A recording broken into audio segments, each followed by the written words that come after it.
I got broads in Atlanta. Just to the lean, the family. Credit cards and the scammers. As I say, one of my great irritations in life is this game that is played by folks in Hollywood and the entertainment community where they make a bunch of content and they do it with politics explicitly in mind. And then if you respond to that, then it's you who are being oversensitive. So if you say that The Shape of Water, aka Grinding Nemo, a movie in which a woman has sex with a fish, but only after she is helped by a communist, a gay guy, and a black woman, and she herself is mute, she helps a fish escape to her bathtub where she has sex with it. If you say this may have some left leanings, if you say this may have some political messages, then you are saying, how dare you mention that shit? It is a great piece of art. How dare you? Who do you think you are?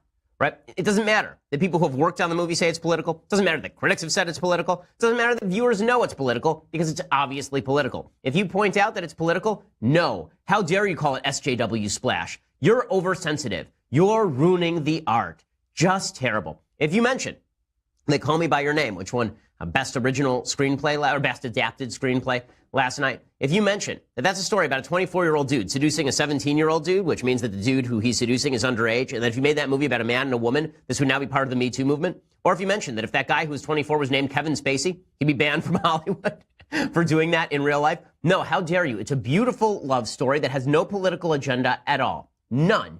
No political agenda.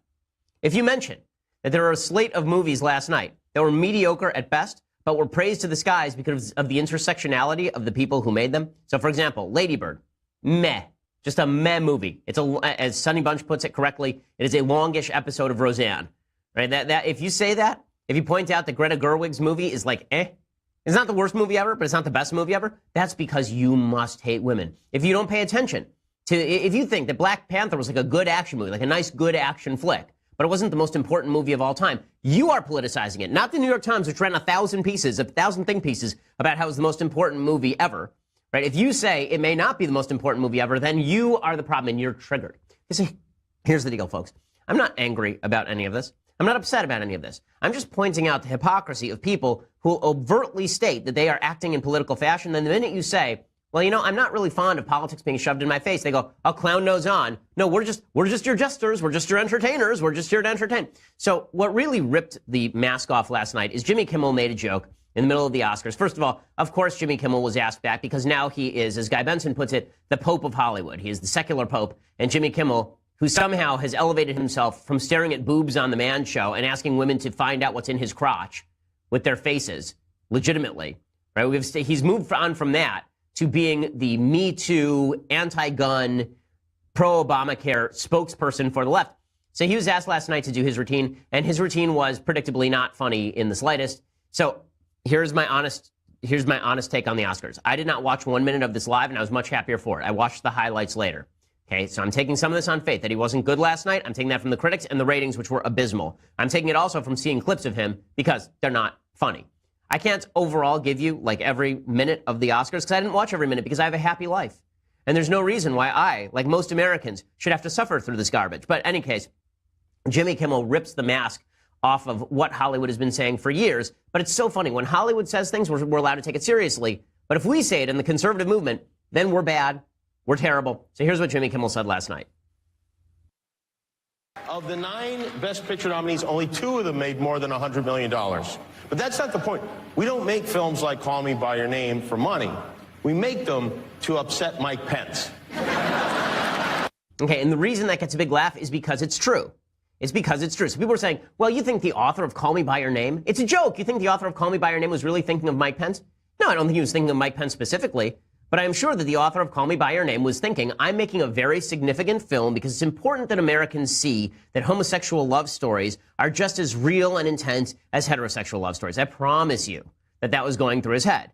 Because of course it was going through his head. You wouldn't expect anything else to go through the guy's head. Doesn't mean there's anything wrong with him. Doesn't mean there's anything wrong with his motive. But to suggest there's no political motive at all is silly. Now, when I did my book, Primetime Propaganda, in 2011, I went and I spoke to dozens, 100 people who are like the top creators in Hollywood, the people who created Friends, the people who created Soap, the people who created Golden Girls, the people who created America's Funniest Home Videos, like legitimately every show that was a top show from the 1950s all the way forward to the 2000s, I interviewed somebody from that show. And the message that I got from virtually everyone is, of course we put our politics in our films. Of course we put our politics in our TV shows. Would you expect us to do any differently? And the answer was, no, I don't expect you to do anything differently. But the great lie that they hid behind was, well, we put our politics in there not because we are propagandists. No, no, no, no, no. We put our politics in there because it's what the audience demands. When we make a show like Friends, and we have a lesbian wedding first season, or when in later seasons, Ross and Rachel have a baby out of wedlock, and they're in love with each other, but we don't let them get married because that would be too conventional. When we do all of that, that's just because the audience wants to hear that perspective. It's something the audience wants to hear. And look, the ratings prove it. And were the ratings for Friends good? Yes, they were. But Kimmel points out the truth here. The truth is, Hollywood would make that stuff no matter what. Because people in Hollywood want to feel good about themselves. It's so funny. People talk about the D.C. cocktail parties. Talk about the D.C. cocktail circuit. They talk about how all these people in D.C. want to get together and go to these shishi parties where they hang out. That actually happens in Hollywood. Okay, talk to anyone who has worked in Hollywood. These cocktail parties, they're not as common in D.C. They are really, really, really common in Hollywood.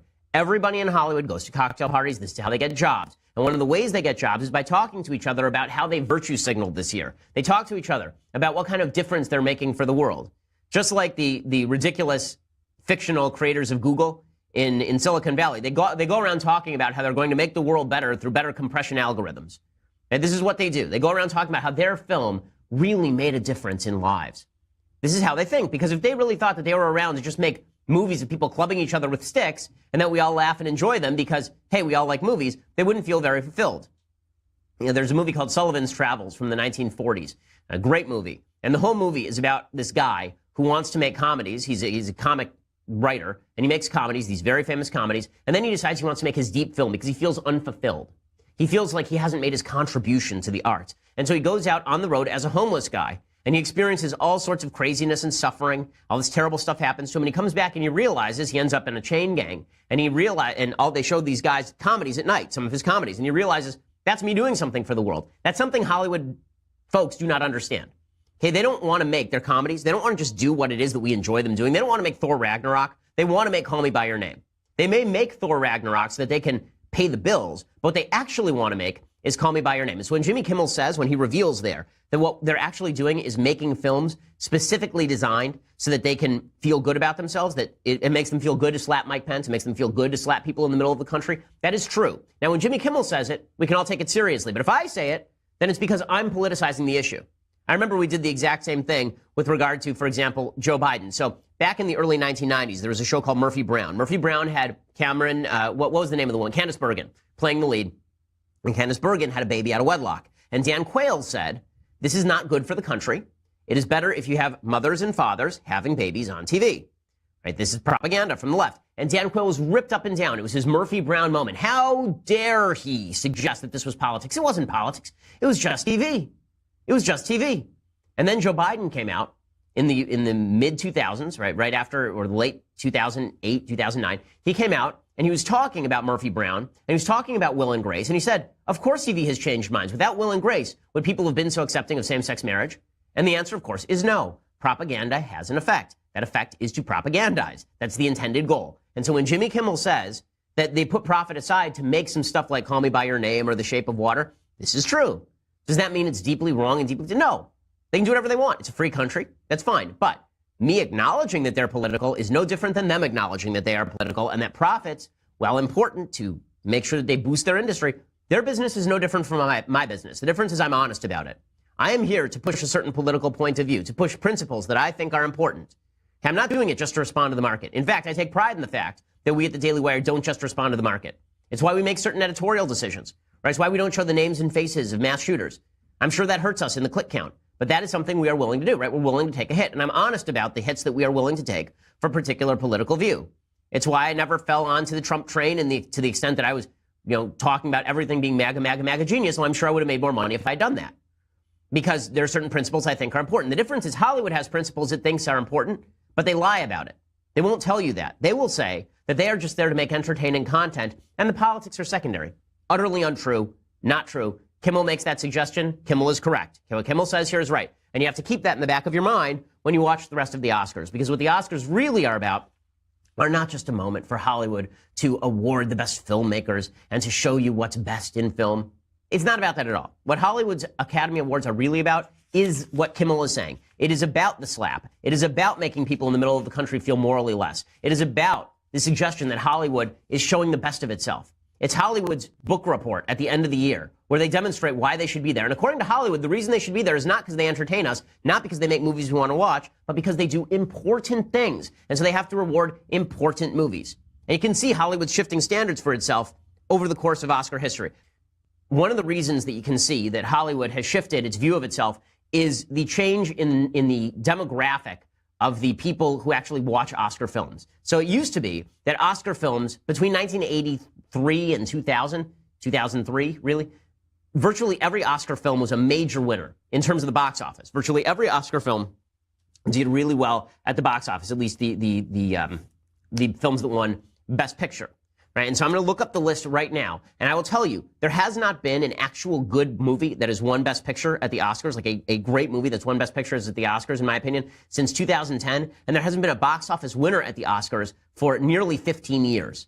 For nearly 15 years. It's really an amazing, amazing thing. 2016, the Best Picture winner was Moonlight, which made like $5 at the box office. Before that, it was Spotlight. Fine movie, completely forgettable. You know, I enjoyed Spotlight. I think Moonlight is a fine film. It was obviously the social justice winner because it was about gay black people in the inner city. Whatever, that's fine, but that's not exactly designed to be a box office busting winner. Okay, Spotlight won the year before that. The year before that, it was Birdman, which I thought was just an execrable film. I just thought it was an awful, awful movie. 12 Years a Slave, which I think is a very good movie, but not obviously one that's going to bust down the box office doors. Right? It's about slavery. It is not a highly entertaining film. I think it's a well-made film. I don't think it's as well-made as, for example, Schindler's List. But 12 Years a Slave is a good movie. But is it like an all-time classic movie? Probably not. Argo, which is completely forgettable now. Do you even remember Argo? I remember when it won. Like, I saw it. It's fine. It's fun. But it's not like Argo is not an important movie. The Artist, right? None of these movies made more than $5 at the box office. The King's Speech was the last really great movie that I think was a big winner at the Oscars. The Hurt Locker was the year before that. Slumdog Millionaire, which did decently at the box office, but won over like The Dark Knight. Are you kidding me? Okay, are you kidding me? It hasn't even, that was 2008. Okay, it's been 10 years. Does anyone even watch Slumdog Millionaire now? It's a fine film. I mean, I enjoyed it, but it's not The Dark Knight. Okay, No Country for Old Men is 2007. That was the last big box office winner that actually did really, really well at the Oscars, was No Country for Old Men. So that was 2007. And before that was The Departed, which, meh. Okay, Crash, the worst movie of all time. Okay, $1 Million Baby, again, okay, but sorry, movies about euthanasia don't exactly blow it up at the box office. And then you get, but by 2003, I think it was really in the Bush era that this happened. 2003, by the middle of the Bush era, you can see the shift for Hollywood. The shift goes from, we are here to make movies that entertain you, to we are here to make movies that are specifically designed to say something important. Because before 2003, all of the movies that were winning were big box office winners. The reason this is important is the people in Hollywood, the people who vote at the Academy Awards, see their role differently. They see their role in life, seriously, as we are here in order to, in order not to make big movies that make lots of money and earn us all enormous paychecks. That's something nice that we do. But what we're really here to do is push the message. And you can see that from the Oscar winners, because before that it was Lord of the Rings, Return of the King. It was Gladiator. It was Shakespeare in Love, which did really well. It was Titanic. It was Braveheart. It was Forrest Gump. It was Schindler's List and Unforgiven. It was Silence of the Lambs. It was Dances with Wolves, right? Every other year, it was a top 5 to top 10 box office movie that was winning. And we haven't had one of those in like 15 years. Okay, there's a reason for that, and it's because Hollywood does have messages it wants to promote. So we're going to talk about some of the messages that they wanted to promote at the Oscars last night. Here, let's start with this, and I think this says it all. Last night, Emma Watson showed up to the Oscars with a new tattoo. Her new tattoo said on it, "Time's Up." There was only one problem with her tattoo. It did not have an apostrophe. So she actually just has something that says "Time's Up," which doesn't, I don't even know what that means without the apostrophe. So, you know, no regards for Emma Watson on her tattoo. But this was the theme of the Oscars last night. The theme of the Oscars last night were men were bad. Men generally are bad. But here's the thing. Hollywood knows that men are bad. And they're good about this. They get it. They get men are bad, particularly white men. White men are really bad. Okay, white men are terrible. And the way that we know that white men are terrible is because Hollywood, on the one hand, was pushing diversity last night, meaning diversity of skin, not viewpoint, diversity of skin color, diversity of gender. But when it came to men, you know, men, bad men, those people, they're just bad. They're bad people. Right here.